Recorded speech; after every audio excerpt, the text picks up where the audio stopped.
नमस्कार दोस्तों, स्वागत है आप सभी का एक बार फिर से अपने चैनल द सनातन शास्त्र में। दोस्तों, अगर आप अपनी लाइफ में कुछ नया सीखना चाहते हैं तो चैनल को सब्सक्राइब जरूर करिएगा। आज के इस वीडियो में हम आपको एक सरल और प्रभावशाली उपाय बताएंगे जो इस गद्दी पर करने से आपके भाग्य के द्वार खुल जाएंगे, बरसों की निर्धनता दूर हो जाएगी, भगवान विष्णु और माता लक्ष्मी आपके ऊपर असीम कृपा बरसाएंगे, धन धान्य सुख समृद्धि से आपकी झोली भर देंगे। दोस्तों, तुलसी तो सब लगाते हैं, लेकिन इस बात को बहुत कम लोग जानते हैं। तो तुलसी के नीचे बांधे ये एक चीज माँ तुलसी का मिलता है, ढेर सारा आशीर्वाद माता लक्ष्मी होती है, आकर्षित घर में नहीं आते कष्ट। दोस्तों, तुलसी का पौधा अगर आपके घर में लगा है तो ये आपके परिवार के लिए बहुत ही लाभकारी है। तुलसी के पौधे में देवी लक्ष्मी का निवास माना जाता है और नियमित रूप से तुलसी के पौधे की पूजा करने से लाभ अवश्य मिलता है। वेद पुराण में इसके बारे में विस्तार पूर्वक बताया गया है। लेकिन इसी के साथ क्या आप जानते हैं, तुलसी के नीचे ये चीज बांधने पर माँ तुलसी का मिलता है आशीर्वाद, आपको वो सारी खुशियां मिल जाती है जिसके आप हकदार हैं। लेकिन तुलसी के नीचे ये चीज बना है। जरूरी आगे बढ़ने से पहले आपसे रिक्वेस्ट करते हैं कि वीडियो को लाइक जरूर करिएगा, दोस्तों को शेयर कर दीजिएगा, और अगर आपने अभी तक चैनल को सब्सक्राइब नहीं किया है तो चैनल को सब्सक्राइब करके जरूर दबाइएगा। दोस्तों, कमेंट बॉक्स में लिखें जय माँ तुलसी, जय माँ लक्ष्मी, माँ की कृपा सदा आप पर आपके परिवार पर बनी रहे। दोस्तों, मैं भारतवर्ष में ही नहीं संसार के लगभग अधिकांश देशों में तुलसी को पवित्रता की दृष्टि से देखा जाता है। अनेक औषधीय गुणों से भरपूर तुलसी का धार्मिक महत्व भी है। अनेक धार्मिक अनुष्ठानों और तांत्रिक प्रयोग में इसका उपयोग होता है। पुराणों में तुलसी को भगवान विष्णु की पत्नी होने का गौरव मिला है। इसी कारण तुलसी जगत जननी भी है। परमात्मा के अनेक दुर्लभ वरदानों में परिगणित तुलसी के बिरवे को अमृत का प्रतिरूप भी कहा गया है। जहाँ तुलसी का पौधा लगा होता है वहाँ ब्रह्मा विष्णु शंकर यानी त्रिदेव का निवास होता है, और तुलसी की पूजा करने से महापातक भी उसी प्रकार नष्ट हो जाते हैं जैसे सूर्य के उदय होने पर अंधकार नष्ट हो जाता है। शास्त्रों के अनुसार जिन घरों में तुलसी का पौधा हरा भरा रहता है उस घर में सुख शांति और समृद्धि बनी रहती है। भगवान विष्णु की पूजा और प्रसाद में तुलसी का पत्ता होना सबसे जरूरी माना जाता है, क्योंकि इसके बिना पूजा पूर्ण मानी जाती है। इन्हीं कारणों से सभी हिंदू परिवारों में तुलसी का पौधा लगा होना जरूरी हो जाता है। अगर आपके घर में भी तुलसी है तो सुख शांति और समृद्धि के लिए तुलसी माता को चुनरी अवश्य चढ़ानी चाहिए। अक्सर लोग जाने अनजाने में कई गलतियां कर देते हैं। वे तुलसी का पौधा तो लगा लेते हैं लेकिन तुलसी माँ को चुनरी नहीं उड़ाते, जिसके कारण उन्हें फलों की प्राप्ति नहीं हो पाती। हमेशा याद रखें, माता तुलसी को चुनरी अवश्य चढ़ानी चाहिए। तुलसी पर चुनरी जरूर बननी चाहिए। तुलसी न केवल एक पौधा है बल्कि यह हमारे माँ के समान है। कई घरों में तुलसी को चुनरी ओढ़ाकर रखा जाता है, लेकिन इसका ध्यान कुछ लोग ही रखते हैं। आमतौर पर लोग तुलसी को लाल रंग की चुनरी उड़ाते हैं, लेकिन लाल मंगल का रंग है और तुलसी का कारक बुध है। बुध और मंगल मित्र नहीं है। बुध के अनुकूल ग्रह शुक्र और शनि, इसलिए तुलसी जी को सफेद चमकीली या नीली चुनरी चढ़ाना अत्यंत शुभ होता है। कई लोग ये भी गलतियां करते हैं, तुलसी की चुनरी काफी पुरानी हो जाती है या फट जाती है, लेकिन एकादशी या फिर अन्य कोई शुभ दिवस पर तुलसी की चुनरी लोग बदल देते हैं। लेकिन आपको न केवल त्योहारों पर चुनरी बदलनी चाहिए बल्कि साफ सुथरी चुनरी माता तुलसी को हमेशा उठाने चाहिए। बगैर चुनरी के माता अच्छी नहीं लगती। तुलसी माता नाराज होती है और आपको फलों की प्राप्ति नहीं हो पाती है। दोस्तों, तुलसी में कई दिव्य शक्तियां विराजमान हैं। जो लोग तुलसी विवाह कराते हैं उन्हें कभी कष्ट नहीं आते होती हैं। स्वर्ग की प्राप्ति मां बड़ी प्रसन्न होती है। शालिग्राम और तुलसी का विवाह करने से सारे अभाव कलह पाप दुख और रोग दूर हो जाते हैं। दोस्तों, तुलसी के पास ये चीज कभी ना रखे। तुलसी माँ होती है क्रोधित। जहाँ तुलसी का पौधा होता है वहाँ आपको अपने मुख से कड़वे बोल नहीं बोलने चाहिए। इसके आसपास जूते चप्पल झाड़ू पोछा आदि रखना भी पाप माना जाता है। तुलसी के आसपास थूकना भी घोर अनर्थकारी माना जाता है। तुलसी के पास जल से भरा हुआ पात्र कभी नहीं रखना चाहिए। साथ ही तुलसी में दीपक जलाने के बाद दीपक को वहां से हटा देना चाहिए, क्योंकि तुलसी के नीचे पूजा हुआ दीपक रखना अशुभ माना गया है। तुलसी के पौधे में शिवलिंग और गणेश जी की प्रतिमा रखनी नहीं चाहिए। तुलसी के गमले में कोई अन्य पौधा नहीं लगाना चाहिए। तुलसी का पौधा जहाँ भी हो वहाँ पर सदैव साफ सफाई होनी चाहिए। तुलसी के पास कपड़े नहीं सुखाने चाहिए। तुलसी का पत्ता नाखून से नहीं तोड़ना चाहिए, माता क्रोधित हो जाती है। तुलसी के पत्ते सूख कर गिर जाते हैं, उन्हें कूड़े में नहीं डालना चाहिए, पानी में या मिट्टी में दबा देना चाहिए। तुलसी का पत्ता रविवार को नहीं तोड़ना चाहिए और न ही रविवार को तुलसी की पूजा करनी चाहिए। बाकी हर दिन तुलसी की सुबह पूजा करनी चाहिए और शाम के वक्त दीपक जला देना चाहिए। अक्सर महिलाएं स्नान के बाद खुले बाल में ही तुलसी को जल देती है। तुलसी को भगवान से सदा सुहागन रहने का वरदान मिला है। ऐसे में सौभाग्य में वृद्धि के लिए बालों को बांधकर और मांग में सिंदूर लगाकर तुलसी में जल अर्पित करना चाहिए। दोस्तों, चाहे मर जाना लेकिन भूल कर भी ऐसी तुलसी कभी घर में मत लगाना, नहीं तो आपके घर में हमेशा परेशानी आएगी। ऐसी तुलसी कभी ना लगाएं।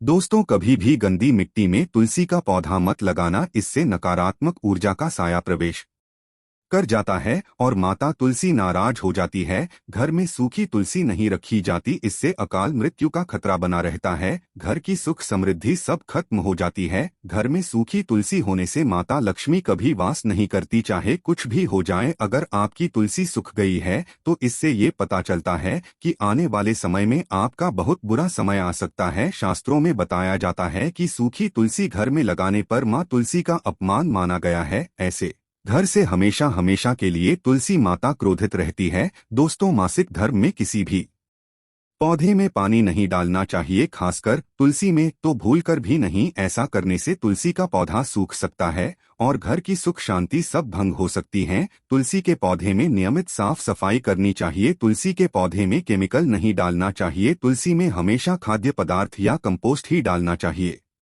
दोस्तों, तुलसी के पौधे में जल देते समय पैरों में चप्पल नहीं होनी चाहिए और वो जल आपके पैरों में गिरना नहीं चाहिए। इससे धन हानि का खतरा बना रहता है, व्यक्ति को पाप लग जाता है। तुलसी माता के नियमित दर्शन करने से व्यक्ति को स्वर्ग की प्राप्ति होती है। सकारात्मकता का संचार पूरे घर परिवार पर बना रहता है। दोस्तों, तुलसी के पत्ते को नाखून से नहीं तोड़ना चाहिए। तुलसी के पत्ते नाखून से तोड़ने पर व्यक्ति को बीमारी लगती है, घर में बीमारियां प्रवेश करती है। दोस्तों, तुलसी का पौधा हमेशा घर के बीचों बीच लगाना चाहिए, इसे बहुत ही शुभ और मंगलकारी माना गया है। तुलसी का पौधा घर में लाने से पहले हमेशा याद रहे, बुरे भाव से इसे घर में नहीं लगाना चाहिए, अर्थात लालच में आकर तुलसी का पौधा घर में कभी नहीं लगाना चाहिए। इससे माता लक्ष्मी नाराज हो जाती है। दोस्तों, अगर आपके घर में एक से ज्यादा तुलसी के पौधे निकल आए तो आप अपने पड़ोसियों में से किसी को दे सकते हैं। शास्त्रों में कहा जाता है कि एक से ज्यादा तुलसी जब घर में निकल आती है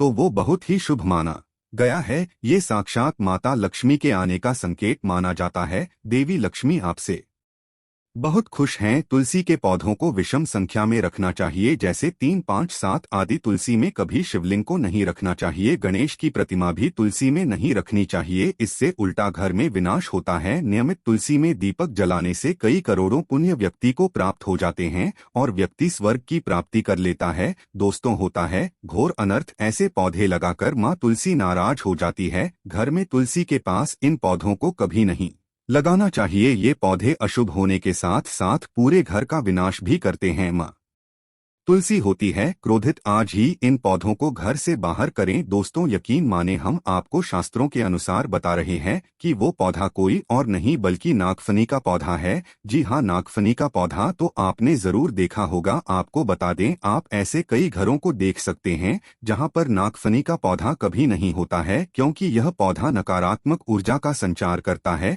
पुराण में बताया जाता है कि जो पौधा हरी भरी कलियों की उत्पत्ति न करके कांटे की उत्पत्ति करता हो, जिसमें पत्तियां ना के बराबर हो, ऐसे पौधों को घर में कभी नहीं लगाना चाहिए। खास तौर से बताया जाता है कि किसी भी धार्मिक स्थल पर नागफनी का पौधा नहीं लगाना चाहिए। खासकर बात जब तुलसी के पौधे की आती है तो घर में कभी भी तुलसी के पास नागफनी का पौधा कभी नहीं लगाना चाहिए। यह नकारात्मक ऊर्जा का संचार बहुत तेजी से करता है। माता तुलसी के साथ साथ माँ लक्ष्मी भी ऐसे घर में वास नहीं करती जहाँ पर नागफनी का पौधा होता है। इसलिए आज ही अपने घर से इन पौधों को बाहर कर दें। ये पौधा अशांति फैलाने के साथ साथ भूत प्रेत आत्माओं को भी आकर्षित करता है। यह बुरी शक्तियां का प्रतीक माना जाता है। दोस्तों, शास्त्रों में बताया जाता है कि अगर माता तुलसी के साथ साथ माँ लक्ष्मी की कृपा भी जो व्यक्ति पाना चाहता है तो तुलसी के पौधे के पास केले का पौधा जरूर लगाना चाहिए। इसे सर्वश्रेष्ठ और मंगलकारी माना जाता है। इससे माँ लक्ष्मी के साथ साथ विष्णु की कृपा भी मिलती है। माँ लक्ष्मी बहुत प्रसन्न होती है। दोस्तों, जिस घर के तुलसी में ये एक चीज नहीं रखी जाती तो उस घर से लक्ष्मी कोसों दूर रहती है। साथ ही तुलसी माता होती है क्रोधित और आप कोई भी कार्य करोगे कभी सफल नहीं होगा। दोस्तों, तुलसी का पौधा घर में है तो उसके साथ शालिग्राम को जरूर रखें, वरना बुरा समय आपको घेर सकता है। शालिग्राम भगवान विष्णु का निराकार रूप माना जाता है। ये काले रंग का पत्थर होता है जिसे विलक्षण और मूल्यवान माना जाता है। इसे बहुत सहज कर रखना चाहिए। मान्यता है कि इसमें अल्प मात्रा में स्वर्ण भी होता है। शालिग्राम के पत्थर नेपाल में बहने वाली गंडकी नदी में पाए जाते हैं और जिस घर में तुलसी के साथ शालिग्राम को रखा जाता है उस घर में विष्णु के साथ साथ लक्ष्मी जी की कृपा भी बनी रहती है। धन दौलत की कमी बिल्कुल भी नहीं होती। खुशी उस घर में अपना बसेरा बना लेती है। शास्त्रों में साफ साफ लिखा है, जिस घर में शालिग्राम रखा होता है वहां पर सकारात्मक ऊर्जा का भंडार होता है। साथ ही घर में कोई भी व्यक्ति बीमारी से पीड़ित नहीं होता। तरक्की आपके कदम चूमती है। पुराणों में यहाँ तक कहा गया है कि जिस घर में शालिग्राम है वो घर समस्त तीर्थों से भी श्रेष्ठ है। इनके दर्शन और पूजन से समस्त भोगों का सुख मिलता है। स्वयंभू होने के कारण इनके प्राण प्रतिष्ठा की आवश्यकता नहीं होती। यदि इसे घर में तुलसी के पौधे के नीचे रखकर पूजा की जाती है तो घर में भगवान विष्णु और माँ लक्ष्मी का वास हो जाता है। ऐसे घर में पैसों से संबंधित कोई समस्या नहीं रहती। मृत्यु काल के समय इनके चरणामृत का जल प्रसन्न करने वाला व्यक्ति सभी पापों से मुक्ति पा लेता है। वो विष्णु लोक को चला जाता है। ये चरणामृत औषधि के समान होता है। जो इसका सेवन करता है उसका पुनर्जन्म नहीं होता। चरणामृत ग्रहण करने के बाद बहुत से लोग सिर पर से हाथ फेरते हैं, लेकिन शास्त्रीय मतानुसार ऐसा नहीं करना चाहिए। इससे नकारात्मक प्रभाव बढ़ता है। चरणामृत हमेशा दाएं हाथ से लेना चाहिए और श्रद्धा भक्तिपूर्वक मन को शांत रखकर ग्रहण करना चाहिए। इससे चरणामृत अधिक लाभप्रद होता है। जिसे घर में शालिग्राम का नित्य पूजन होता है उसमें बाधाएं अपने आप खत्म हो जाती है। यदि आप घर में असली शालिग्राम ले आए हैं लेकिन उसकी ठीक से नियम से देखभाल नहीं कर पा रहे हैं तो इसका उल्टा प्रभाव देखने को मिलेगा। घर में सिर्फ एक ही शालिग्राम की पूजा करनी चाहिए। विष्णु की मूर्ति से कहीं ज्यादा उत्तम है शालिग्राम की पूजा करना। शालिग्राम पर चंदन लगाकर उसके ऊपर तुलसी का पत्ता रखा जाता है। प्रतिदिन शालिग्राम को पंचामृत से स्नान कराया जाता है। जिसे घर में शालिग्राम की पूजा होती है उस घर में लक्ष्मी का सदैव वास रहता है। शालिग्राम पूजन करने से अगले पिछले सभी जन्मों के पाप नष्ट हो जाते हैं। शालिग्राम सात्विकता का प्रतीक है। उनके पूजन में आचार विचार की शुद्धता का विशेष ध्यान रखा जाता है। आज के लिए बस इतना ही दोस्तों। अगर आपको यह वीडियो पसंद आया है तो वीडियो को लाइक करिएगा, दोस्तों को शेयर जरूर करिएगा और चैनल को सब्सक्राइब करके बेल आइकन को जरूर दबाइएगा ताकि आने वाला नॉलेजेबल वीडियो आपको सबसे पहले मिले। दोस्तों, मिलते हैं अगले वीडियो में। धन्यवाद।